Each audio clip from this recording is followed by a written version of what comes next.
back to Comic Beyond. In this episode, we're going to be reviewing the Superman vs. Predator comic by Dark Horse Comics and DC Comics. In the dense forests of Central America, a Star Labs research team makes an incredible discovery, a spacecraft of unknown origin which could point humanity towards a new technological advance, or spell its doom. The Man of Steel quickly joins the team, only to find that the ship is somehow draining his powers, and that a terrorist organization plans to use it to commit murder on a global scale. And as Superman struggles to focus his winning power, the ship's owner returns. The Man of Steel is dangerously weakened by a virus of alien origin. Now he has accompanied the Star Labs research team as they escape the prison of a doctor bent on worldwide genocide. Their fight into the dense South American jungle is short-lived, though as one of their own turns traitor. After a violent encounter with an alien killer that leaves him even weaker than before, Superman must return the doctor's lair to rescue both the research team and Lois Lane. So, my problem with this is, it's not a bad book. It's, okay. It's not my favorite. But my problem is Superman. Now, don't get me wrong, I like Superman, but Superman is OP, man. He is overpowered.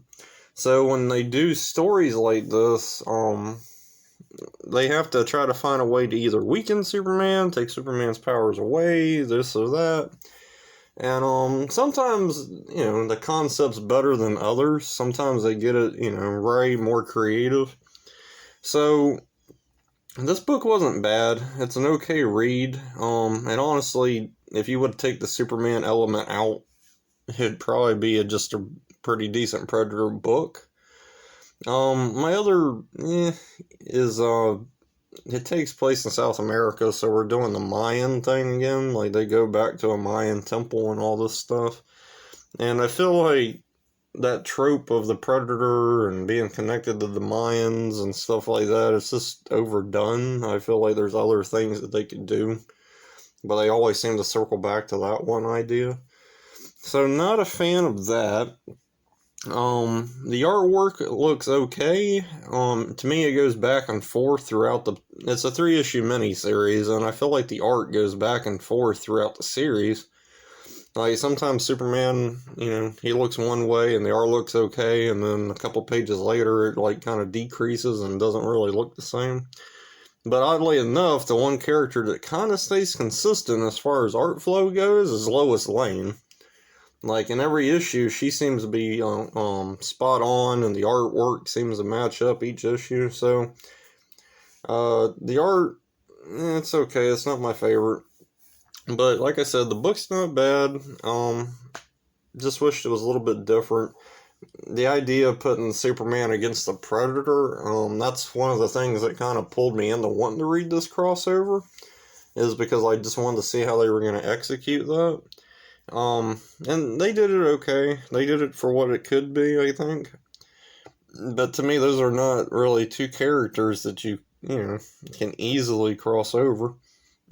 They did do the, Superman Aliens crossover, which we'll be doing, which I haven't actually read that. I didn't even really read the Superman Predator up until getting ready to film this episode, or record this episode.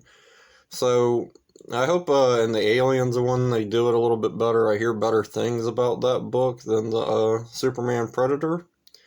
So, I would check it out if you want. DC was doing a lot of crossover stuff with Dark Horse around the mid-90s, late 90s, stuff like that. And this was one of the ones that they did out of the crossover stuff that they were doing.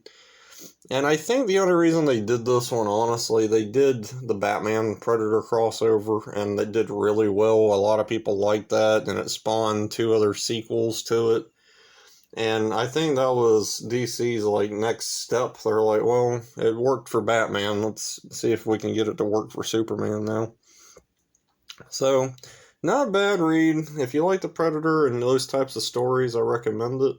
The one thing that I did find kind of funny, so Superman actually kind of teams up with Predator in the third issue, which, you know how crossovers go, man. That's a trope. You gotta have them fight, and then you gotta have them work together towards the end of the story.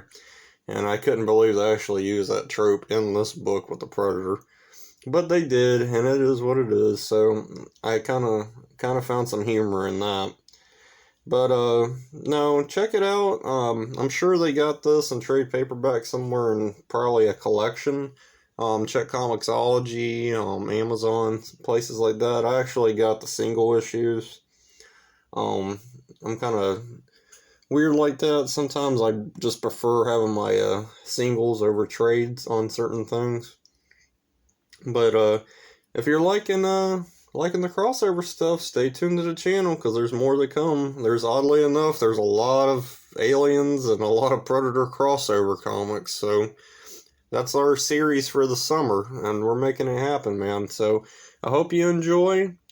I hope you can check this book out. Tell me what you think of it in the comments. And until next time, I'll talk to you later.